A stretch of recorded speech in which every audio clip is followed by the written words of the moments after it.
এই 2-3 দিন ধরে অনেক বৃষ্টি হইতেছে। তো আমার এই ডিমগুলার বৃষ্টির পানিতে ডুবাই গেছিল, মানে উপরেতে পানি পড়া ডিমগুলা পানিতে ডুবাই গেছিল। তো এই ডিমগুলার বয়স আজ 25-30 দিন হবে। তো এই এতদিন কবুতর ডিম নিয়ে বসে থাকে না, কবুতরগুলো ছেড়া দিছে। তো এই জন্য আমি আজকে ভাবলাম আজকে চেক করি ডিমগুলা ভালো আছে কিনা।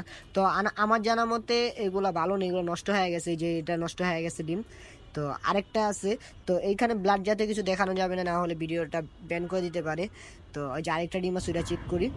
তো এই সমস্যার সমাধান কিছু না, কবুতরের ডিমকে যেভাবে হোক বৃষ্টির পানি থেকে বা কোনো প্রকার পানি পানি যেন না লাগে এই জিনিসটা খেয়াল রাখতে হবে। তো আমারগুলো পানি লাগতো না আমার দোষের কারণে, মানে হয় আমি আমার খাঁচার উপরে কোনো প্রকার টিন দিই নেই। তো এই কারণে খাঁচাটা ভিজা, পানি দিকে চুষে চুষে পানি আমার খাঁচার ভিতরে গেছে। আমার এই ডিম না, এর আগে আরেকবার যখন ঘূর্ণিঝড় আসছিল তখন আমার সব কবুতরগুলোর ডিম নষ্ট হয়ে গেছে। এগুলো কিছু করার নেই, কপালে ছিল।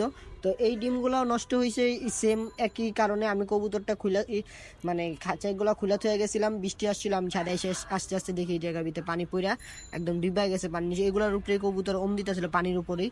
তো এই ডিমটা নষ্ট হয়ে গেছে। তো আর কি কর, তো এই জায়গা দুটোটা ডিমই নষ্ট হয়ে গেছে। তো নেক্সট টাইমে খুব সতর্ক থাকবো এইসব ডিম টুম যখন পারে কবুতর।